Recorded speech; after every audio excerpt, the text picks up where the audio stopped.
বহাগ বিহুৰ উৰুকা দিনা টিংখাং উচ্চতৰ মাধ্যমিক বিদ্যালয়ে আজি আমি কণী যুঁজ প্ৰতিযোগিতা পাতিছোঁ। দিনজোৰা কাৰ্যসূচীৰে আমাৰ বিহুৰ অনুষ্ঠানবোৰ হ'ব।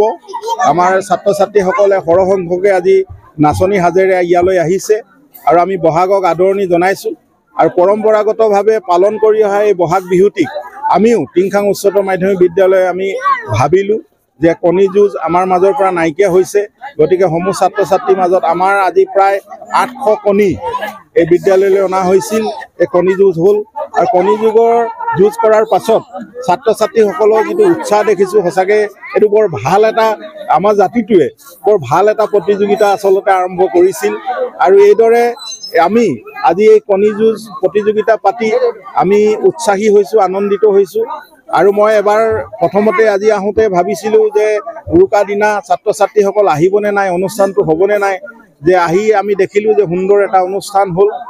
আৰু আমি এইদৰে আমাৰ পৰম্পৰাগত যিবোৰ আমাৰ কাৰ্য আছে বিহুৰ লগত জড়িত আটাইবোৰ আমি পালন কৰিম। জাতিটোক শকত কৰি ৰাখিবৰ কাৰণে, জাতিটোক শক্তিশালী কৰিবৰ কাৰণে, জাতিৰ পৰম্পৰাখিনি ৰক্ষা কৰিবৰ কাৰণে আমি প্ৰতিগৰাকী অসমীয়াই আজি দায়বদ্ধ।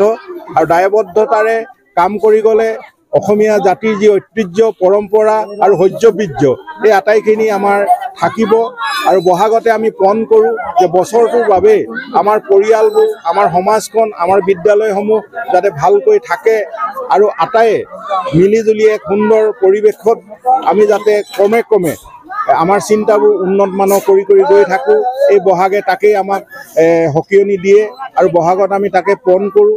এইবাৰ বহাগত আমি পণ কৰিছোঁ যোৱাবাৰ ৰৈ যোৱা এই বিদ্যালয়ৰ ভুল ত্ৰুটিবোৰ এইবাৰ আমি নকৰোঁ।